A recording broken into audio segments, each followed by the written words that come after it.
Hey guys, tonight we drift back, way back, to a time when olive groves whispered ancient secrets and gods squabbled over something as innocent as music.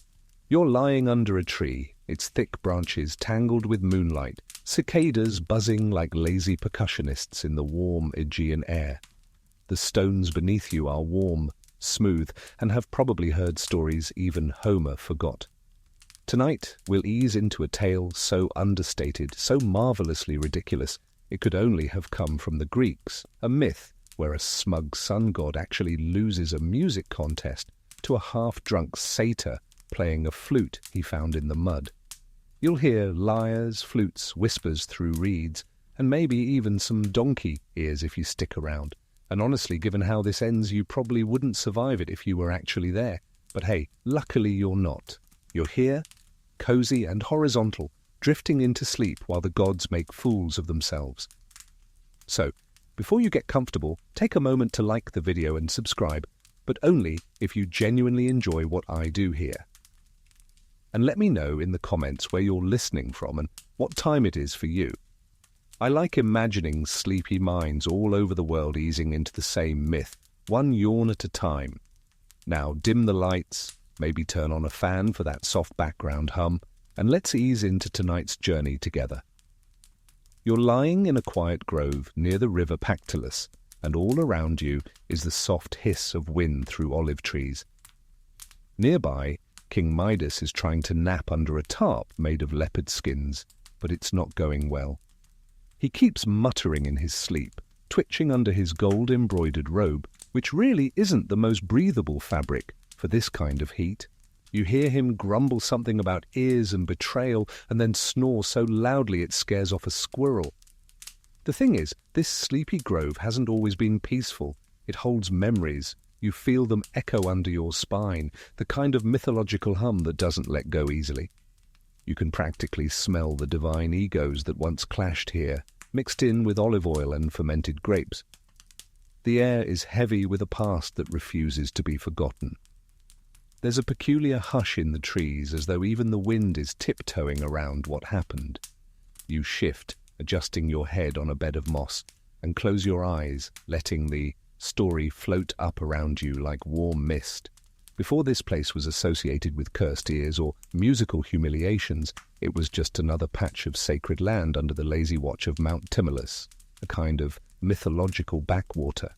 But things changed when a certain satyr stumbled in, drunk, muddy, and humming a tune that didn't belong to him.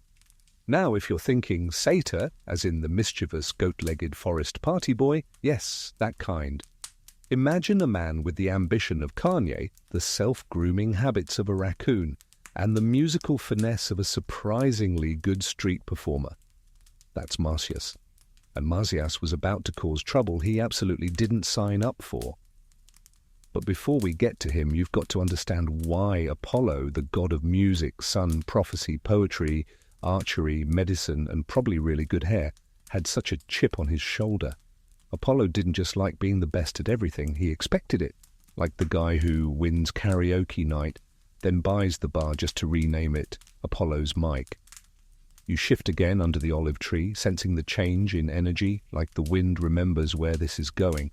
And not everyone here wants you to fall asleep just yet. Back to Midas. He's snoring still, poor guy, but don't feel too bad for him. This is the man who once wished that everything he touched turned to gold, and then cried when his daughter hugged him and turned into a very shiny statue. Let's just say decision-making wasn't his strong suit. He's the kind of guy who'd install a golden toilet and then complain that it's too cold. Anyway, in this grove, Midas once played a role so small yet so delightfully stupid that it's still told centuries later, mostly to make fun of him. But that's getting ahead of things. As you settle in deeper, the sounds of the modern world begin to fade. Your mattress becomes marble, your blanket becomes a Grecian sky. Somewhere nearby, a reed rustles and lets out a note, a sad, breathy one, like it remembers when music wasn't something fought over but shared freely in the meadows. You hear distant laughter now, echoes of a time when the gods would descend from Olympus, not to smite or burn or transform mortals into lizards, but to throw shade over music contests like some heavenly version of The Voice, but with lyres, flutes, and devastating eternal consequences. Historians still argue whether this contest ever had real religious significance, or whether it was just a weird fable to explain why rivers sometimes sound like flutes in the wind. One theory even suggests it was propaganda, Apollo's wee, those worshippers flexing on the rustic flute crowd. Another theory, far more charming, proposes that it was just the ancient world's version of a musical roast. Everyone lost except the storytellers, and you, lucky you, get to hear it all, drifting through the ruins of sound and myth, each detail painting a richer picture. You feel the earth warm beneath you, not from sunlight, but from memories baked in over thousands of years. The grove isn't just quiet, it's reverent, like it's holding its breath, waiting for you to listen. Even now, if you press your ear to the soil, you might just hear the notes of Apollo's lyre, a soft, precise shimmer, and underneath it, wobbling and defiant, the squeaky, passionate blare of Marsyas's flute. Not good enough to win, but good enough to remember.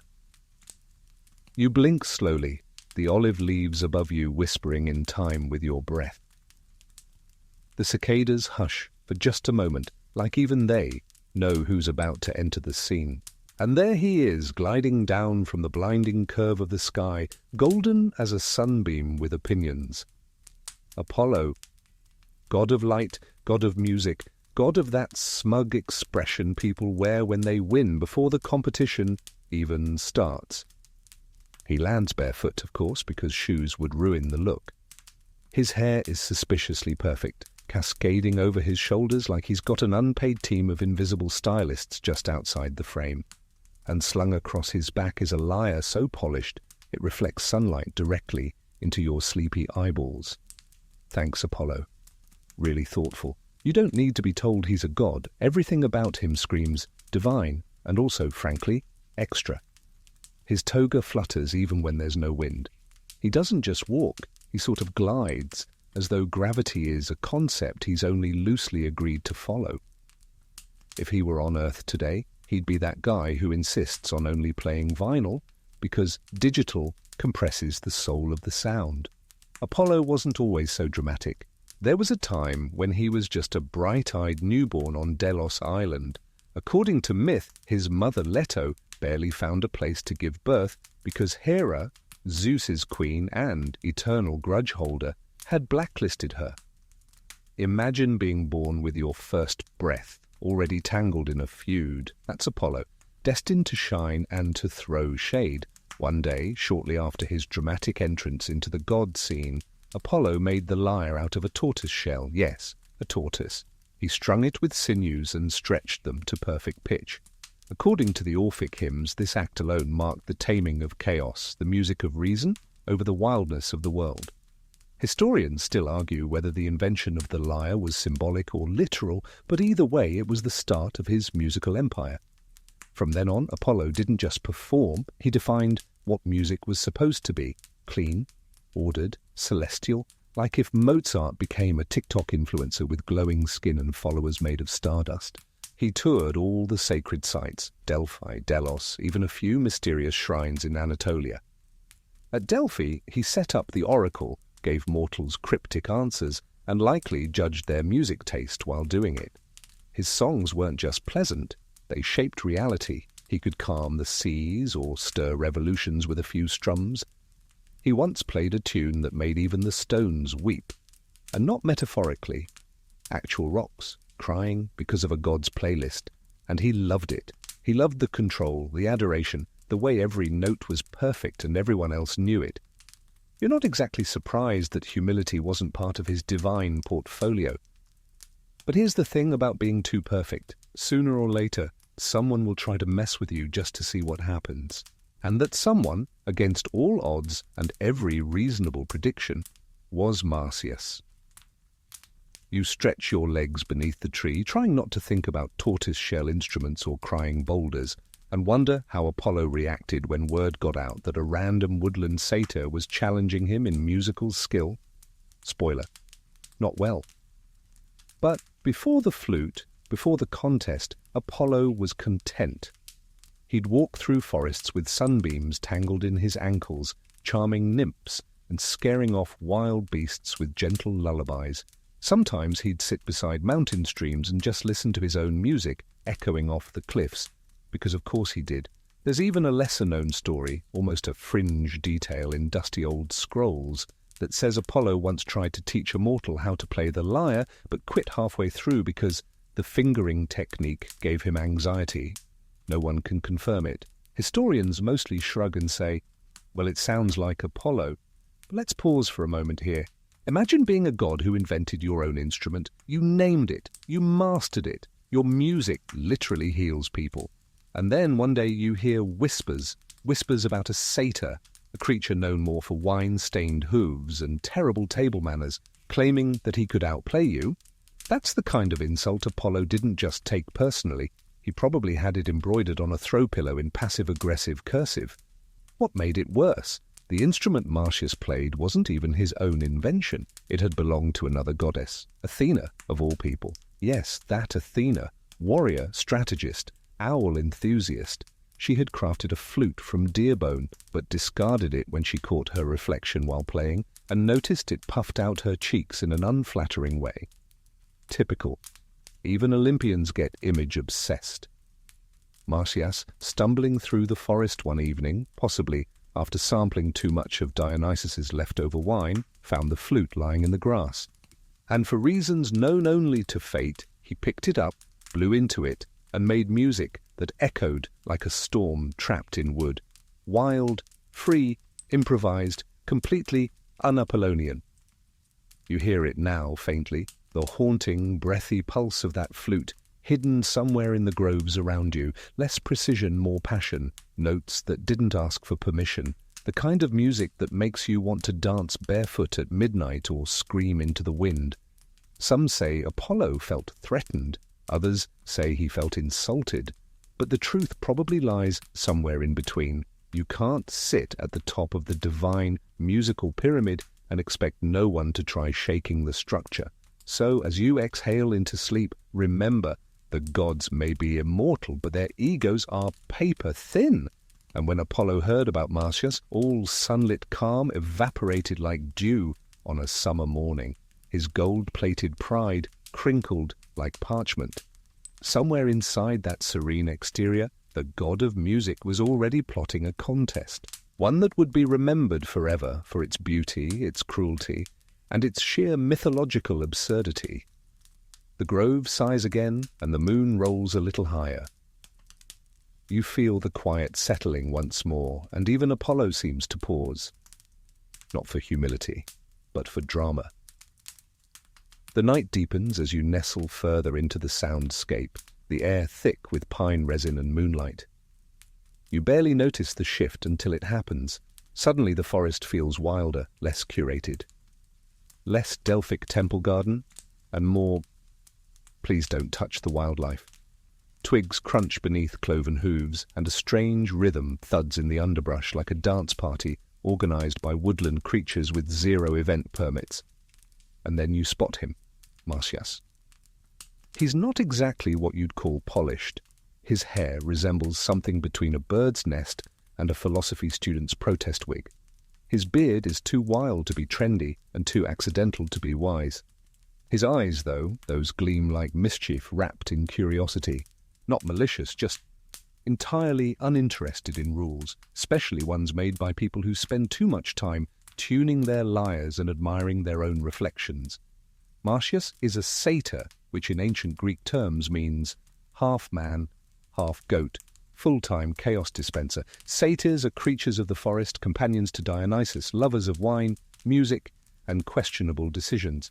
They dance like no one's watching and play music like no one's judging, largely because they don't care if you are. And Marsyas? He wasn't even the most famous satyr until he picked up that flute. It's important to understand, the aulos, the flute Marsyas found, wasn't just some woodland recorder you give kids in music class. It was a double-piped instrument played with circular breathing. Try whistling through your nose while singing through your mouth, then multiply that by divine resonance, and a touch of drunken bravado. That's the sound Marsyas stumbled into. And stumble is accurate. He didn't train. He didn't study. He wasn't discovered by some talent scout nymph. He literally picked it up because it was lying there, discarded and forgotten, abandoned by a goddess who didn't like what it did to her face.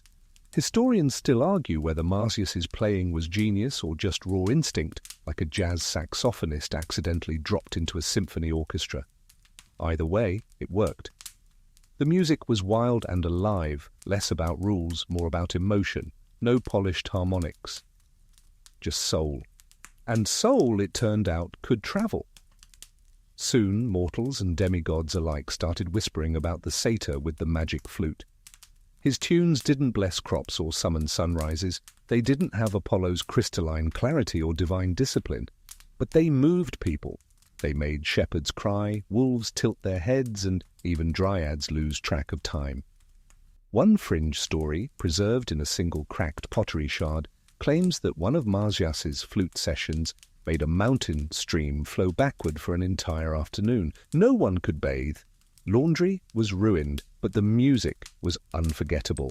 Apollo naturally heard the rumors. Picture the god lounging in his golden sanctum, basking in the celestial equivalent of 5-star Yelp reviews when someone casually drops the name Marsyas into a conversation. Probably a passing nymph with too much tea to spill.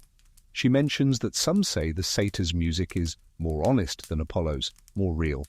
That's the divine equivalent of saying Shakespeare's overrated or that Mozart was just vibing with scales. Apollo sits up. The room tenses. Somewhere in the distance, a sunbeam dims. It's said that Apollo didn't react immediately. No lightning bolts, no furious chariot ride across the heavens. Just quiet.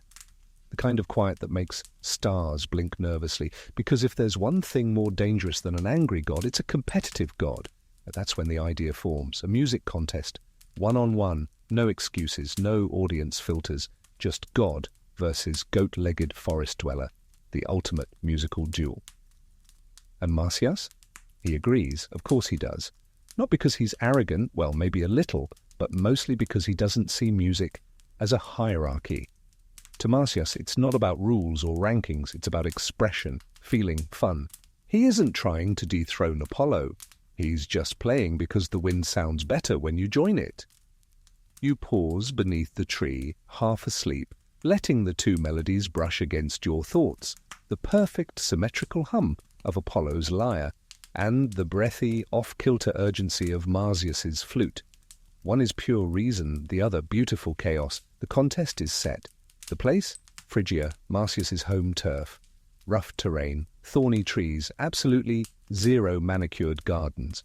Apollo insists on a stone clearing surrounded by an audience of river gods, nymphs, and maybe a few confused squirrels. No divine bias, he says, while radiating ego like a heat lamp. And here's the twist. Marsyas agrees to let Apollo judge the contest himself, because of course he does. Trust isn't weakness in Marsyas's world. It's how you live in a forest full of unpredictable gods, goat-legged friends, and wine that might be enchanted or just fermented a little too long. The contest begins at dawn. Apollo plays first. His fingers glide over the lyre like sunlight skipping across water. Every note is flawless, structured as if composed by math itself. The forest holds its breath. Trees lean in. You could chart a map by the symmetry of his scales. Then Marsyas lifts the flute. No strings, no fingerboard, just breath and bone and instinct. The music spills like honey from a broken jar, messy, sticky, irresistible. It's not polished, but it's real. He bends notes like they're questions, and he answers with feelings, not formulas. The crowd murmurs. Even a few of the river spirits sway. Apollo narrows his eyes, and then, because no god can just lose, Apollo changes the rules. "Let's play upside down," he says. "Let's play and sing at the same time." Which you may notice is not how flutes work. That's like asking someone to whistle and gargle simultaneously. Marsyas hesitates, but he tries, and, well, you already know this story doesn't end in victory speeches and gentle handshakes. The outcome is brutal, tragic, and depending on which ancient scroll you read, absolutely unnecessary. But not yet, not tonight. For now, the music still lingers in the air, two styles, two souls, still echoing through the hills. So rest your eyes and breathe slowly. The music's not over yet, and the gods, as always, are watching. You wake gently into the next stretch of this dreamy tale, still wrapped in the lingering notes of Marsyas's music and the fading echo of Apollo's perfect chords. The morning mist curls low around the ground like sleepy fog just rolling out of bed, and here in Phrygia, in this stone-strewn clearing surrounded by pine and wary onlookers, something ancient and unnerving is about to unfold. Because unfortunately for Marsyas, this is where things start to unravel. Apollo, in all his golden glory, has just finished delivering a masterclass in musical superiority. His lyre still glimmers faintly from the last high note, his fingers poised in a dramatic final pose, as if even the air should applaud. The crowd is stunned into a reverent silence. Then slowly, reluctantly, the nymphs start clapping. A few river gods nod in approval, though one of them is clearly still humming Marsyas's tune under his breath. And then Apollo does what only a god with absolute power and mildly hurt feelings might do. He changes the rules. Again. "Let's raise the stakes," he says, voice like honey drizzled over hot coals. "We'll each play while singing. That way we can see whose music tells a fuller story. Now, if you've been paying attention, and I know you have, even half asleep, you'll recall that Marsyas plays the aulos. A wind instrument. You blow into it. It's not meant for multitasking with vocals. It's like trying to eat soup while yelling compliments. You might manage one or the other, but not both." Marsyas blinks. He hesitates. Maybe for the first time since this whole misadventure began, he doubts, not himself, but the fairness of the moment. Because this isn't a contest anymore. It's a trap set with a god's smile. Historians still argue whether Marsyas understood the danger he was in, or if he was simply too proud, too honest, or too curious to back down. Some scholars say he thought Apollo would show mercy. Others think Marsyas believed music should transcend mechanics, that if he just tried hard enough, the flute would speak for him again. So he lifts the aulos, he tries, it squeaks, and then silence. Apollo doesn't gloat. He simply stands, tall and terrible, his golden curls somehow even more judgmental than usual. The crowd stiffens. The forest, once lively with the breathy pulse of Marsyas's melodies, now listens in rigid silence. Apollo declares himself the winner, not just of the contest, but of music itself. And then he pronounces judgment. You might expect a god, especially one associated with healing, poetry, and reason, to offer a warning or a banishment. Maybe a strongly worded lyric. But Apollo, he chooses something darker, something unforgettable. He orders Marsyas to be flayed alive. Yes, flayed, as in peeled. Slowly. Historians don't agree on the why of it. Some say Apollo was proving a point, divinity over nature. Others believe he felt mocked and needed to assert dominance. One particularly snarky scholar suggests Apollo was just having a bad sunspot day and overreacted. But whatever the reason, the sentence stands. Apollo nails Marsyas to a tree. His flute drops to the ground, and under that dappled canopy, the god of music commits something no ballad can soften.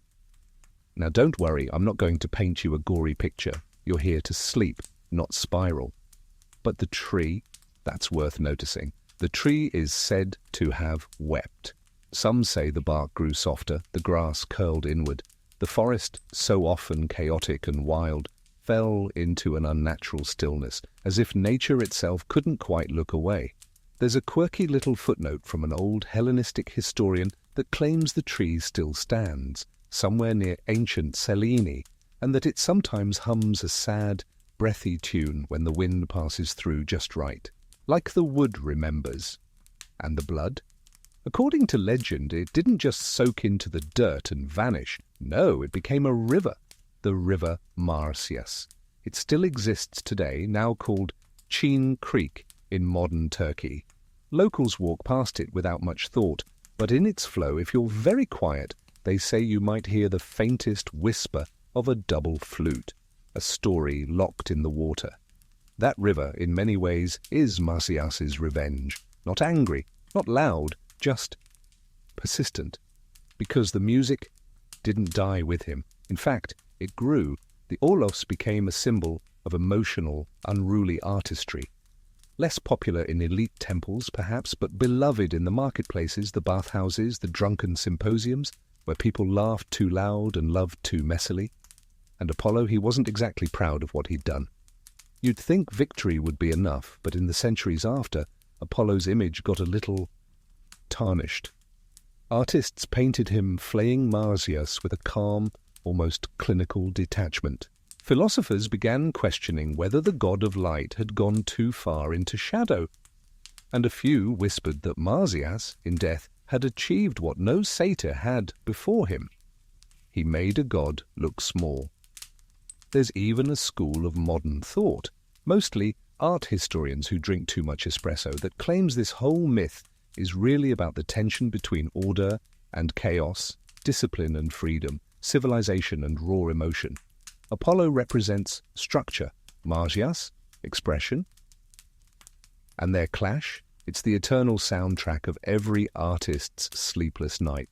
Back in your dream space, the air settles, the trees sigh, the river carries on, and you lie in that imaginary clearing, listening to the last notes of a flute that never really stopped playing, not in the wind, not in the myths, not even here, where the story softens around the edges and becomes something you can cradle in your half-lucid thoughts. Just remember, not all gods win cleanly, and not all defeats are final. The story doesn't end with Marsyas's skin. You'd think it might, considering the whole being flayed alive by a glowing god detail. But no, myths like this tend to echo across centuries, across regions, and especially across the dreams of the people who keep whispering them.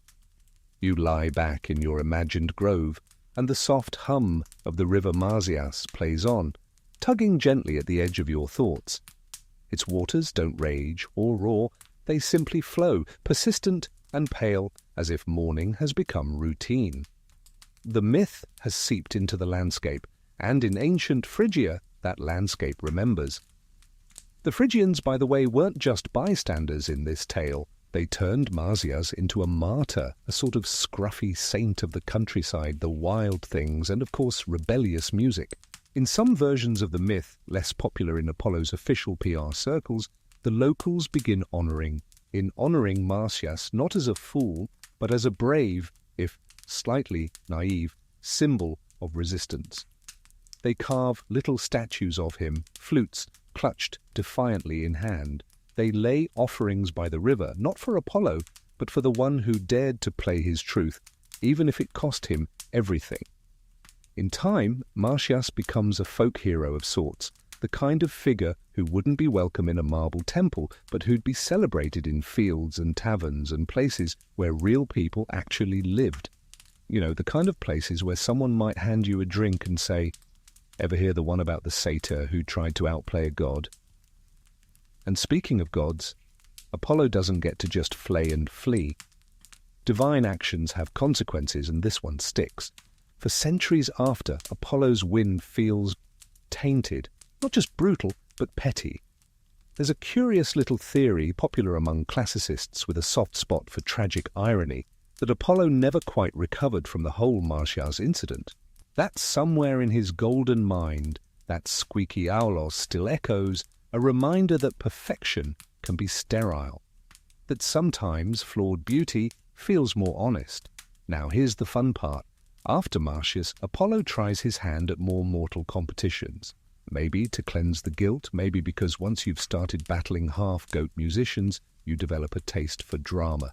He challenges a mortal named Cinyras to a contest, ends poorly. He flirts with muses, competes in poetry, even picks fights with crows. It's as though the god of order can't help but spiral into chaos the moment he touches it. There's even a festival, the Marsyas Games, held annually in Phrygia.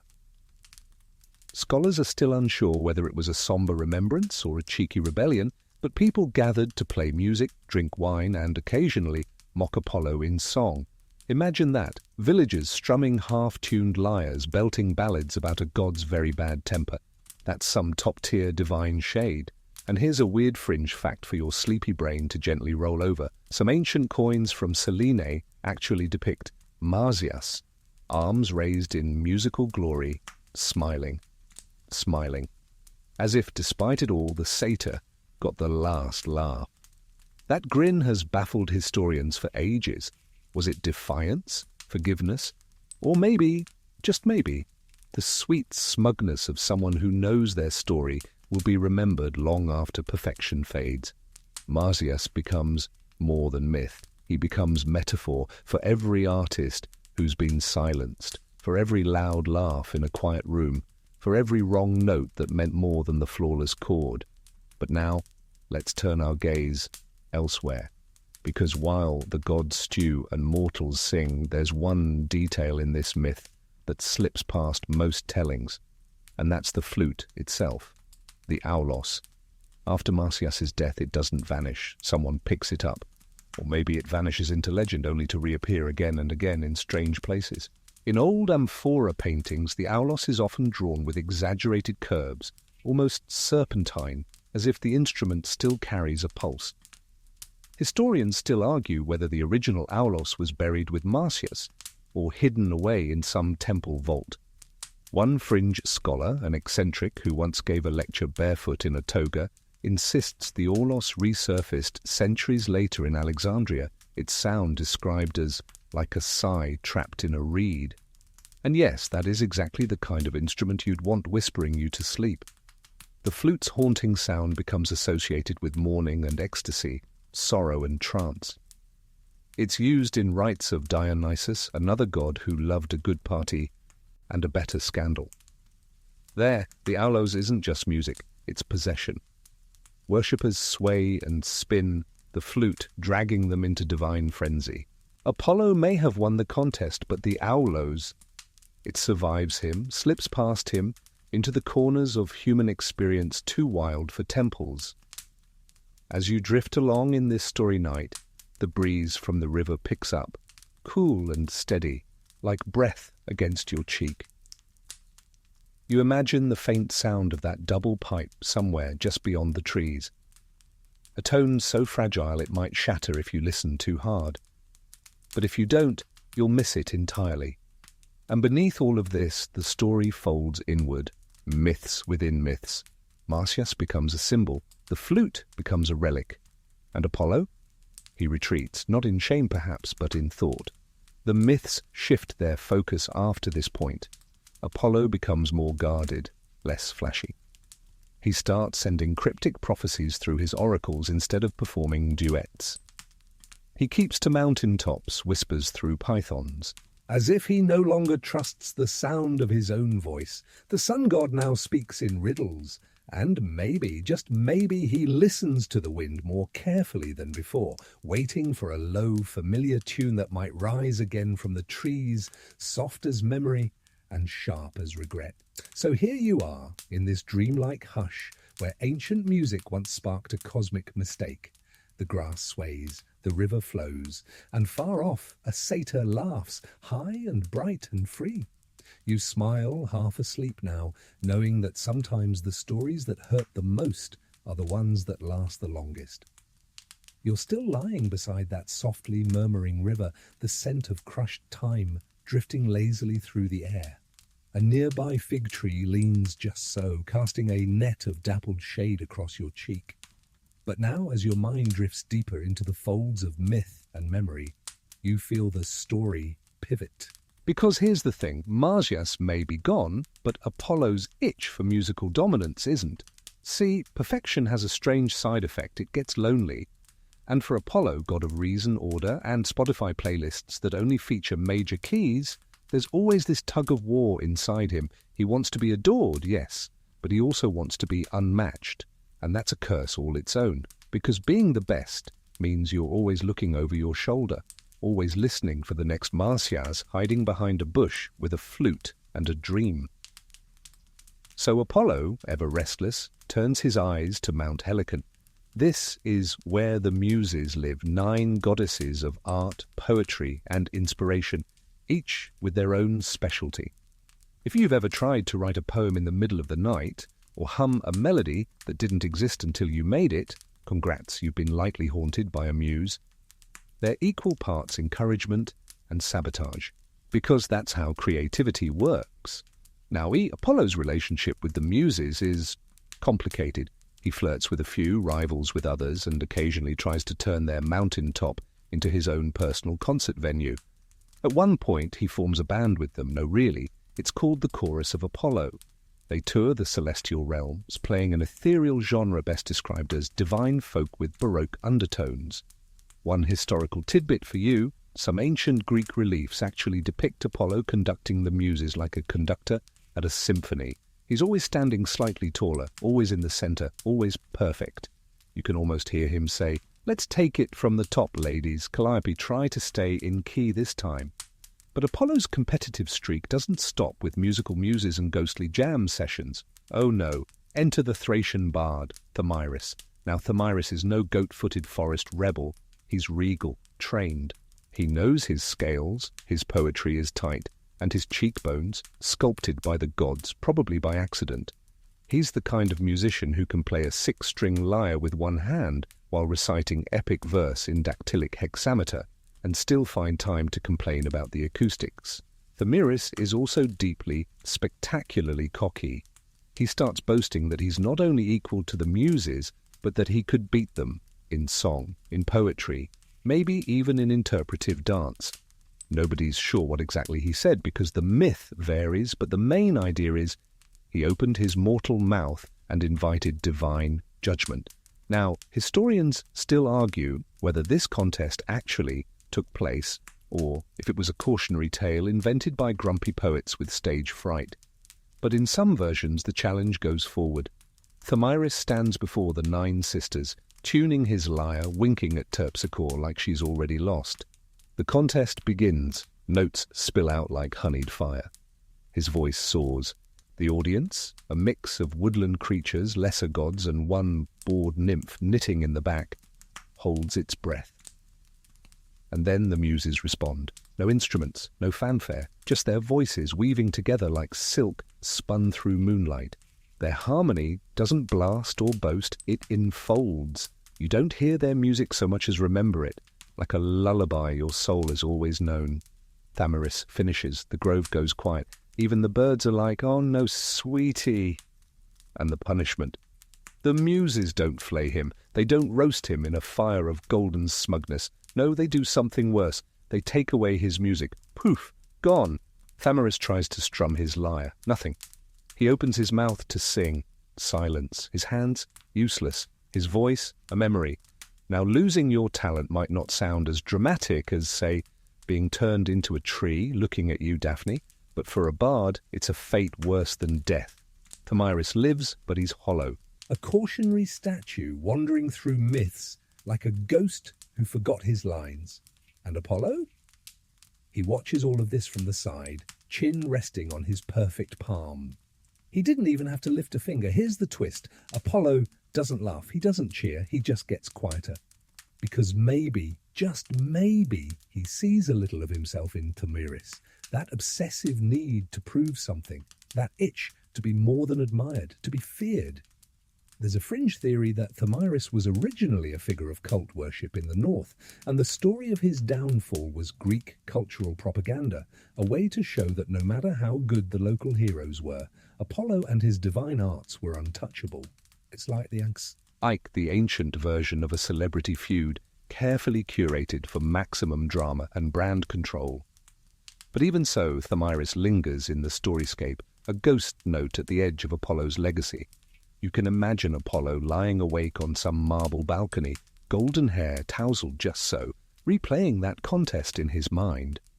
And you? You're floating gently now, suspended in this inky black cradle of story and sleep, the murmur of forgotten bards echoing across your dreams. Because here's the lesson tucked into all this divine drama like a lullaby sung through gritted teeth. The gods may be flawless, but it's the mortals and the almost mortals, who burn brightest before they vanish. So go ahead, close your eyes a little tighter. Let the breath of the muses swirl around your thoughts, and if you hear a note you don't recognize, don't be afraid. It might just be Thamyris humming softly in the wind, hoping for a second chance. The river keeps flowing behind your thoughts now, more suggestion than sound. Somewhere in the trees, a cicada forgets its nighttime and chirps once. Confused. You're more relaxed than you've been in days, which is perfect, because now we need to glide into the part of the story where everything should have calmed down but doesn't.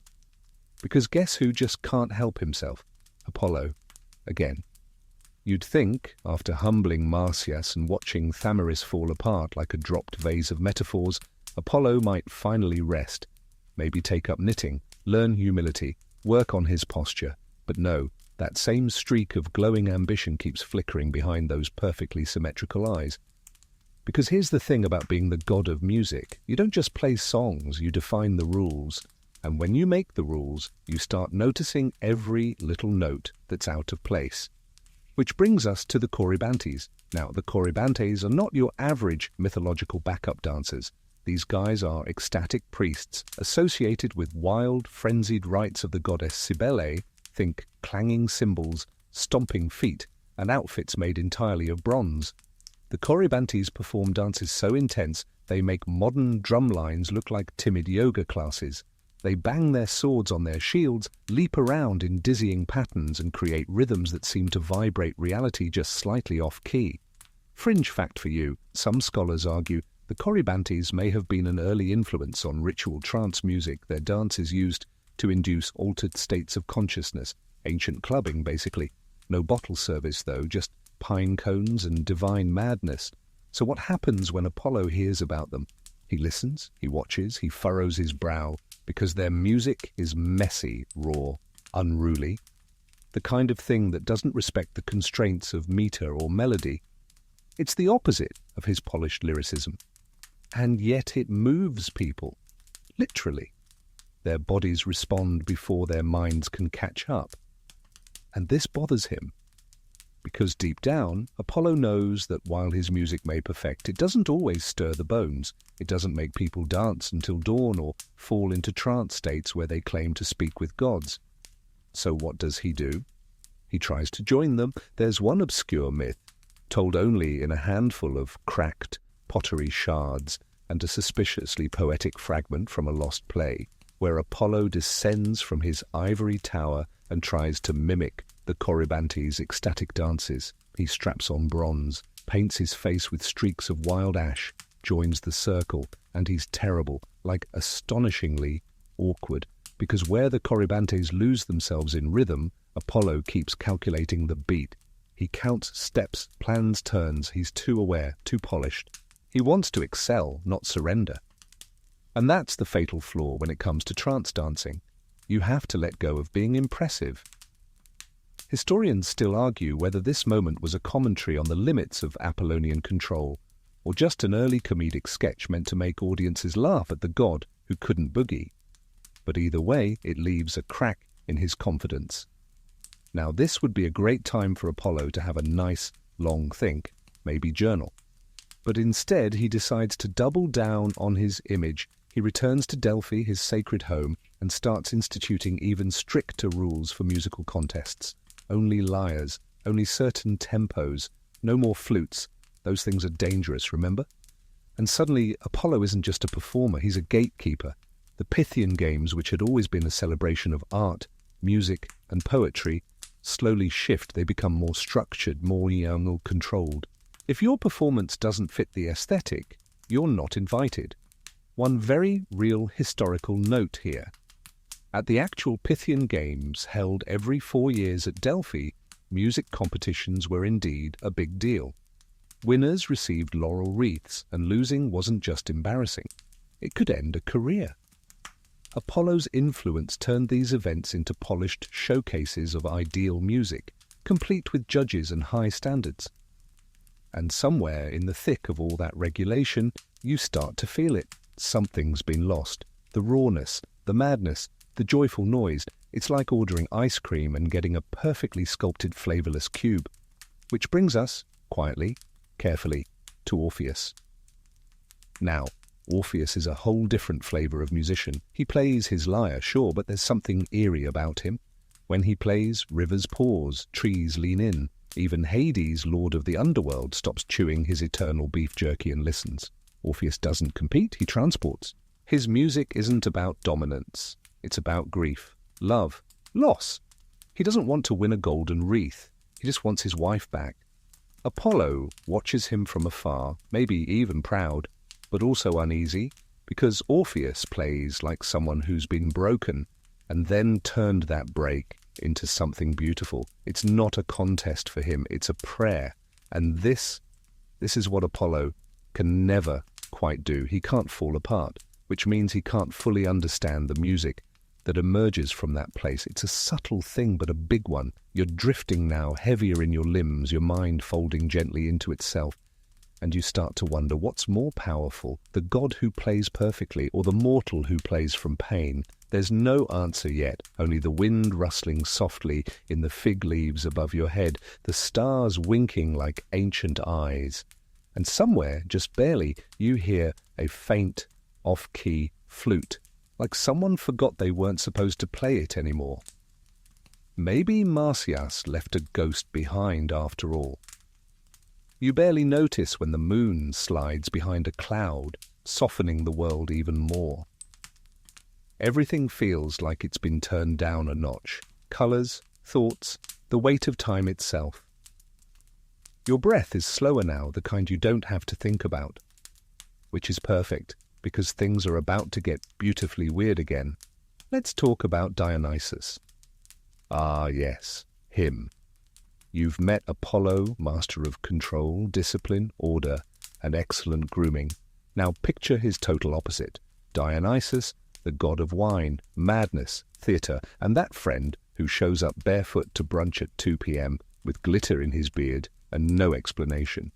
Dionysus is wild in the way Apollo is careful. He doesn't just like music, he becomes it. And his parties? Legendary.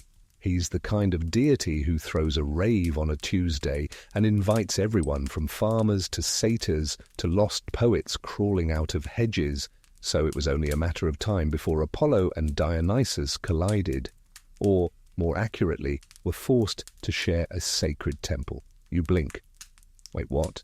Yes, true story. For 3 winter months each year, the temple of Apollo at Delphi was handed over to Dionysus. Historians still argue whether this seasonal swap was symbolic of balance between reason and chaos, or just an ancient example of Apollo needing a vacation from all the lyre tuning. But during those Dionysian months, the vibe of Delphi changed. The oracles, normally cryptic but composed, became more frenzied. The air smelled more like pine and fermented honey. Music took on a darker, more primal quality. Flutes returned, drums pounded, people danced. Not in lines, not for scores, but for something deeper, stranger. Here's your quirky tidbit. Some ancient rites to Dionysus involved wearing animal skins and pretending to be torn apart by wild beasts as a form of spiritual rebirth. Sort of like immersive theatre meets a really committed costume party. Apollo did not love this. To him, the music of Dionysus was chaos with a beat. It lacked refinement. It lacked him. But here's the twist. Over time, they began to blend. Slowly, awkwardly, like 2 songs playing in neighboring rooms. Because even Apollo couldn't deny that Dionysian rhythms moved people. And Dionysus, for all his madness, saw the power in Apollo's structure. So this bizarre fusion began. Lyric poetry developed. Structured verse used to express ecstatic emotion. Tragedy was born. Orderly stories about utter emotional collapse. That's right. Every time you cry at a perfectly timed musical crescendo in a sad movie, you're experiencing Apollo and Dionysus shaking hands behind the scenes. Their musical rivalry? It turned into an artistic fusion. Of course, they still sniped at each other. There's a fragment from an ancient play, only a few lines survive, where Dionysus mocks Apollo for always needing a plan, and Apollo retorts, that at least his parties don't end with goats eating people's sandals. Classic. But this uneasy alliance, this push-pull between control and chaos, it shaped Greek culture. One scholar called it the duet at the heart of civilization. Okay, yes, the scholar was probably drunk when he said that, but it stuck. And guess who noticed this strange fusion the most? Mortal musicians. They started experimenting, mixing the divine rules of Apollo with the raw soul of Dionysus. They invented new scales, improvised, risked emotional honesty. Some bombed, others were adored. A few were probably stoned with olives, but the lines were blurring. Music was no longer about pleasing the gods. It was about expressing what it meant to be human, which inconveniently involved both control and collapse, both order and madness, both beauty and screaming.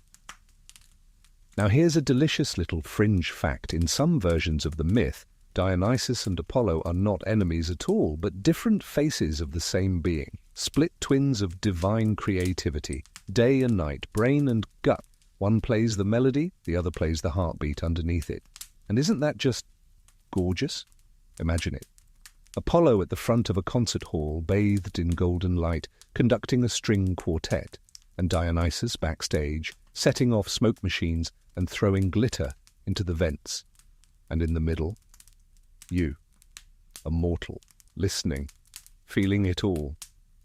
You shift slightly under your imaginary cloak. The sounds of the story settle on your chest like feathers now. No weight, just presence. Somewhere in your drifting mind, you imagine those ancient performances. Dim torchlight, reeds, humming in the background, a singer stepping forward with trembling hands, not sure which god is listening tonight. Maybe both. Because that's the trick, isn't it?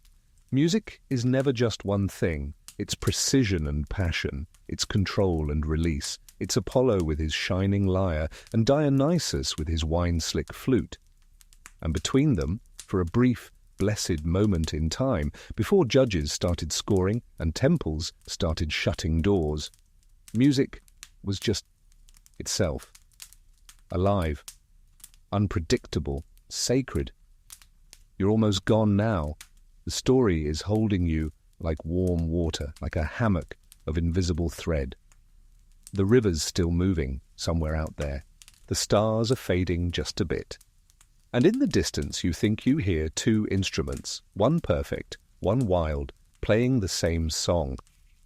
And just like that you're still there, drifting in this long twilight of half-dreams and whispered myths. The story never stopped. It simply shifted.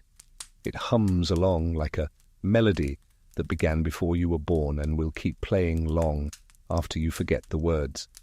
And now let's talk about the satyr. You remember Marsyas, don't you? The hairy, hooved forest dweller with too much confidence and a suspiciously good flute technique. He's still out there in your memory, swaggering through a field, probably humming something annoyingly catchy. Well, this is his moment, his turn on the mythological karaoke stage. So here's how it happened. Marsyas, like most satyrs, wasn't known for moderation. He didn't do things halfway. Wine? He'd drink it from a helmet. Dancing? He'd throw out his back doing it. And music? Well, he found a flute once. That's right, a magic flute. Here's the historical detail. In ancient myths, Marsyas stumbles across the aulos, a double-reeded flute that Athena herself had invented. She'd given it up after realizing it made her cheeks puff out in a way she found unbecoming. Yes, even gods have image issues. Marsyas, delighted by his new toy, starts practicing. And the thing is, he gets good, like really good. So good, in fact, that people start saying things like, you know, this forest jam session kind of slaps harder than Apollo's usual lyre concert. Now, if you've been paying attention, you'll understand that this was a bad idea, because Apollo does not take kindly to musical competition, especially from woodland creatures with goat legs and grape-stained breath. But Marsyas isn't just a loudmouth, he's also a rebel. In that way, some artists are. He doesn't mean to challenge Olympus. He just thinks, hey, why not? Why can't a creature of the woods make art that rivals the heavens? Why can't a flute beat a lyre? Historians still argue whether Marsyas truly believed he could win, or if he just wanted to prove that music wasn't reserved for the polished elite. Either way, he threw down the gauntlet. And Apollo accepted. This is where things get theatrical, a full-on divine showdown, set somewhere between a mountain and a myth. Rumors spread. Nymphs cancel brunch plans. Animals gather in silent anticipation. You can almost hear the murmuring. Did you hear? The satyrs challenging Apollo. Apollo with a flute. The judges were, of course, the muses. Because if you're judging a cosmic musical face-off, who better than the 9 divine critics of all artistic pursuits? Imagine them seated in a semicircle, sipping ambrosia, already annoyed. And then the duel begins. Marsyas goes first. He lifts the aulos to his lips and the forest holds its breath, and then he plays. And oh, does he play! The notes are wild and rich, fluttering and primal. His music doesn't follow rules, it follows instinct. It pulses like a heartbeat, dances like fire, cries like something ancient and unfiltered. You can almost see leaves rustling and vines growing just from the force of it. It's not refined, but it's alive. The muses exchange glances. One of them drops her goblet. That's never a good sign. Then Apollo steps forward. He doesn't rush. He never does. His lyre gleams like morning frost, and the first note he plays is so perfect it makes the birds stop mid-air. His music is mathematical elegance. It floats, it soothes, it charms. You don't even want to dance to it. You want to understand it. This is the part where you expect someone to declare a winner. But Apollo doesn't stop. He adds a twist. He starts singing along with his lyre. Now here's the mythological loophole. The aulos doesn't allow the player to sing while playing. Marsyas has to use both hands, both lungs. He can't multitask like Apollo can. And so the satyr is stuck, technically brilliant, emotionally raw, but unable to match the god's trick. It's a bit like trying to beatbox against a harpist who also writes sonnets mid-performance. Here's your quirky tidbit. In some versions of the story, Marsyas calls foul. He says changing the rules mid-contest isn't fair. But Apollo just smiles. Because of course he does. He's Apollo. The muses, they crown the god.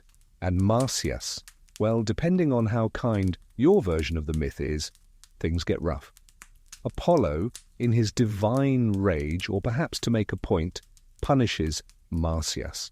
Some say he flayed him alive and hung his skin from a tree as a warning. Don't challenge perfection. Others suggest this was symbolic, a metaphor for the suffering of those who pursue raw, untamed art. Historians still argue whether this punishment was ever literal or just a very dramatic way of saying the price of passion is pain. But here's the twist. People remembered Marsyas. They mourned him. They honored him. Streams were named after his tears. Trees whispered his song. Artists carved his image into stone. Because even though he lost, especially because he lost, Marsyas became a kind of patron saint for all reckless creatives, the underdogs, the forest players, the ones who pick up abandoned flutes and think, why not me? You shift again, slightly, and realize how close you've come to dreaming. The air is warm now.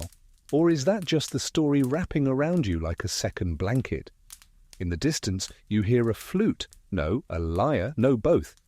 Maybe Marsyas didn't lose after all. Maybe every artist who dares to play a wild, trembling note in a world that favors polished chords is still echoing his song. And maybe, just maybe, Apollo hears it too.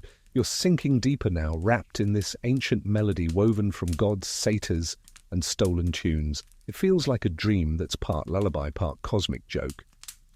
And speaking of cosmic jokes, the next part of the story is about the aftermath, the lingering echoes of that contest, and how it shaped what music meant to the ancient Greeks. After the fateful duel, Apollo didn't just rest on his laurels or bask in his win. No, he had plans, big ones. You see, Apollo wanted music to be more than just a chaotic blast of sounds or wild improvisation. He dreamed of it as a tool for civilization, order, education, healing. So, he took the power of the lyre and infused it into every part of Greek life. Here's your historical nugget. Music was actually used in ancient Greek schools as a critical part of a child's education. Kids weren't just learning math and philosophy. They were trained in music to develop their souls and discipline. Historians still argue whether this practice was primarily about creating well-rounded citizens or an elite cultural barrier to keep outsiders out. Apollo's lyre symbolized harmony, not just between notes, but within society. To him, music was a mirror of the cosmos itself, where everything had its place and order was paramount. This belief fed into the concept of the music of the spheres, the idea that celestial bodies produced a divine harmony as they moved through space. It's a beautiful, though scientifically questionable notion that many ancient philosophers love to debate, even today. But here's the twist. While Apollo preached order, the wild spirit of music, the Dionysian passion, and the rebellious spirit of Marsyas never truly disappeared. It lived on underground, in taverns, forests, and impromptu celebrations. It was music that could make you lose yourself, scream, cry, and dance until dawn. And oddly enough, this wild music sometimes seeped into the very ordered world Apollo tried to control.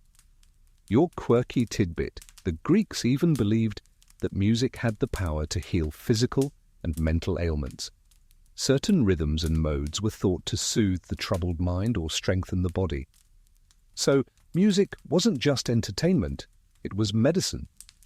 Maybe that explains why you feel so relaxed right now. This dynamic tension between control and chaos, order and wildness continued to inspire artists, philosophers, and musicians for centuries. The tension itself became a source of creativity, the push-pull that fuels great art. Now imagine sitting in an ancient amphitheater under the stars, listening to a play or a musical performance that wove both Apollo's precision and Dionysus's passion. The audience feels every note vibrate through the stones and into their bones. And somewhere at the back of the theatre you catch a glimpse of a satyr-shaped shadow smiling mischievously. Because the story of Apollo and Marsyas is more than just a myth. It's a reminder that music belongs to everyone, the orderly and the wild, the gods and the mortals, the winners and the losers. And as your eyelids grow heavier, that thought lulls you deeper into a calm, rhythmic sleep. The night stretches on as your mind drifts through these ancient echoes, feeling like you're walking alongside those mythic figures just beyond the veil of sleep. And speaking of walking alongside, let's circle back to that curious character we haven't visited much lately. The satyrs in general, those half-goat, half-man tricksters who made the woods their playground. Satyrs weren't just musicians or mischief makers, they were symbols of nature's untamed side, the side that refuses to be tamed by temples or city laws. You probably won't be surprised to learn that they were often linked to Dionysus, the god of wine, ecstasy, and just the right amount of chaos. Here's your historical fact. The satyr chorus was a standard feature in ancient Greek theatre, especially in the genre called satyr plays. These were bawdy, often slapstick performances that balanced out the serious tragedy plays. Audiences loved them because, well, everyone needed a good laugh after a heavy dose of doom and drama. Historians still argue whether satyr plays were intended merely as comic relief, or if they offered deeper social commentary hidden behind the jokes and the goat legs. Now here's a fringe tidbit to nibble on. Some scholars suggest that satyrs might have been early symbols of human instincts, the primal urges that civilization tried to suppress but never quite succeeded at. That would make them the original party crashers of mythology, reminding everyone not to take life too seriously.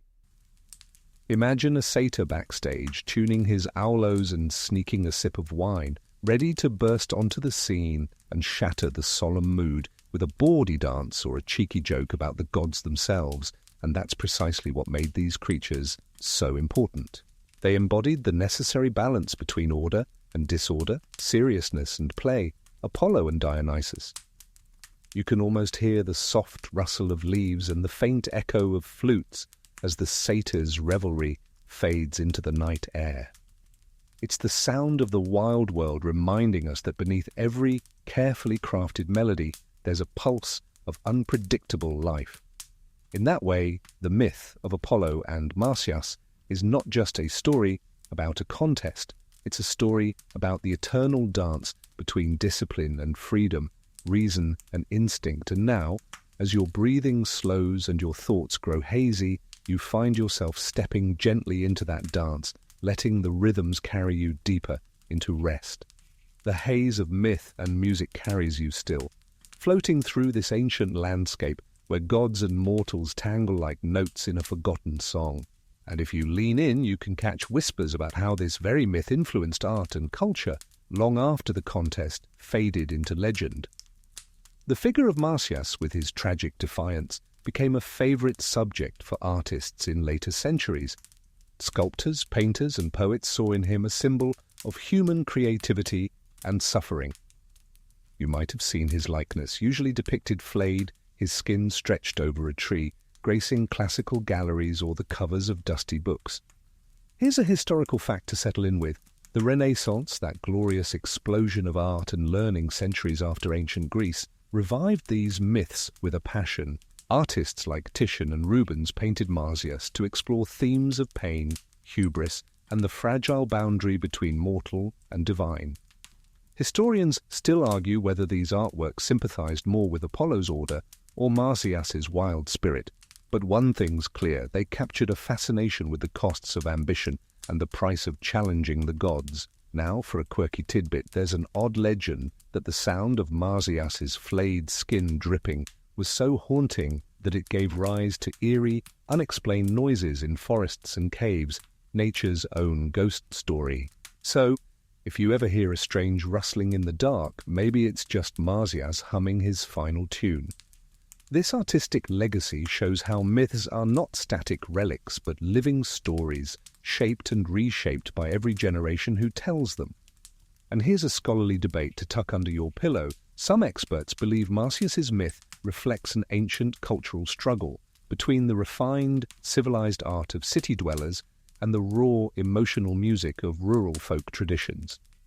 Others say it's a metaphor for the artist's eternal struggle between inspiration and self-destruction.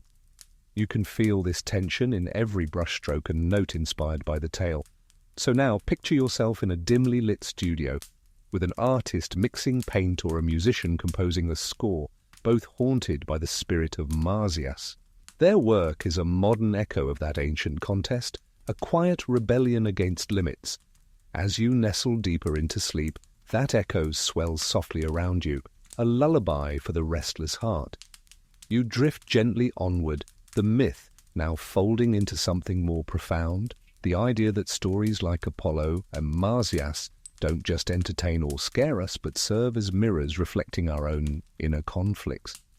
After all, you might relate to the tension between discipline and wildness, the urge to create versus the fear of judgment.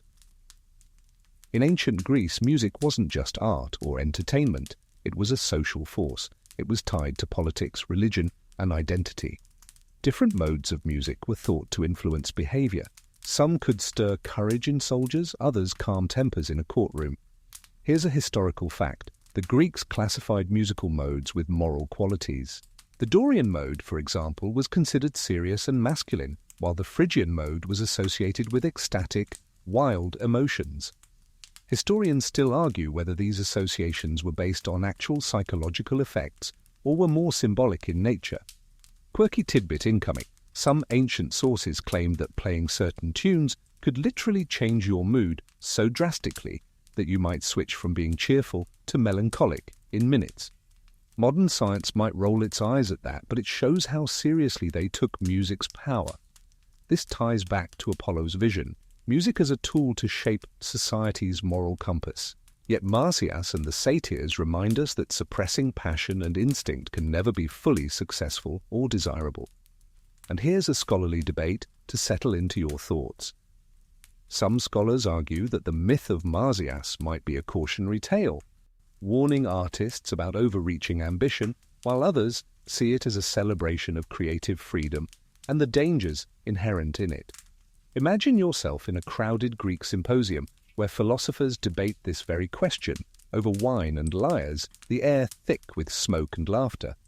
The myth remains relevant because it explores the delicate balance between control and chaos, order and creativity, something we all juggle every day. As you drift, you feel that balance within yourself, a soft pulse of music and silence, ready to lull you towards sleep. As you sink deeper into this ancient world, you realize the story of Apollo and Marsyas is also a story about power, who holds it, how it's wielded, and who suffers when it's abused. The myth isn't just about music, it's about the gods' relationships with mortals and the dangers of challenging divine authority. Apollo, after all, is a powerful Olympian god associated with prophecy, healing, and order. Marsyas, a mortal satyr, dared to challenge him, not just in music, but in status. That challenge itself was a kind of rebellion. Here's your historical fact. In many Greek myths, mortals who challenge gods often face harsh punishments, reinforcing the idea that divine authority is absolute. This was a key part of Greek religion and culture, maintaining social and cosmic order. Historians still argue whether these stories were meant to discourage hubris or to celebrate mortal bravery in the face of overwhelming power. Now, for a quirky tidbit, some ancient texts suggest that the contest was not only about music, but about who could best express truth and beauty, turning the myth into a symbolic battle of ideals. You might imagine Apollo's lyre and Marsyas's aulos as metaphors for competing philosophies, the structured harmony of reason versus the passionate outpouring of emotion. This clash echoes through history, inspiring countless artists and thinkers to ponder the limits of human creativity and defiance. And here's a scholarly debate you can muse on. Was Marsyas's punishment an act of cruelty or a necessary reminder of the natural order? Some argue the myth serves as a warning, while others see it as a tragic story of injustice and lost potential. Picture the final moments of the contest, the silence after the music ends, the crowd's hushed breath, and the weight of fate settling like a heavy cloak. You feel that solemnity wrap around you, a gentle reminder of the costs of pride and the beauty of humility. With that, your mind floats softly, ready to drift into the deep rest that awaits. The last traces of the myth linger as you float in the twilight of sleep, and you realize that the story of Apollo and Marsyas isn't just about gods or music. It's about what it means to be human. It's about creativity, risk, pain, and the search for meaning in the chaotic notes of life. After the contest and the harsh punishment, the story doesn't simply end in tragedy. It echoes through time, reminding artists, dreamers, and listeners that every act of creation involves vulnerability and sometimes loss. Here's your historical fact to settle you further. The myth was part of the ancient Greek oral tradition passed down through generations by storytellers who added layers, meanings, and interpretations. It wasn't fixed, just like music itself, always evolving, always alive. Historians still debate the origins of this myth, whether it came from Anatolian or Greek folk traditions or a blend of both, showing how myths travel and change across cultures. And for a quirky last tidbit, some modern musicians and artists have revisited the myth, creating new works inspired by Marsyas's defiant spirit, reminding us that the wild, untamed part of creativity never really dies. As you sink deeper into sleep, let the tension between order and chaos, Apollo and Marsyas, fade gently into quiet. The story's lessons settle softly into your mind. That creation often demands sacrifice, but it also offers endless beauty. Now, as your breathing slows and the night grows still, know that these ancient melodies hum quietly beneath your dreams. Now, as the final notes of this ancient song fade into the night, feel yourself soften completely. The stories, the music, the gods, they all retreat quietly into the shadows, leaving only a gentle calm. Your breath deepens, slow and steady, like the rhythmic strumming of Apollo's lyre in a far-off temple. The world is peaceful here. The wildness of Marsyas's flute becomes a whisper, a breeze rustling softly through leaves in the dark. You're wrapped in a cocoon of timeless myth, carried gently on waves of sound and story, safe and still. Allow your thoughts to drift lightly, untethered and free, as your body relaxes fully into the night's embrace. Every tension dissolves, every worry slips away, leaving you wrapped in soothing silence. Tomorrow will bring its own challenges and wonders, but tonight you are cradled by myth, music, and rest. Sweet dreams.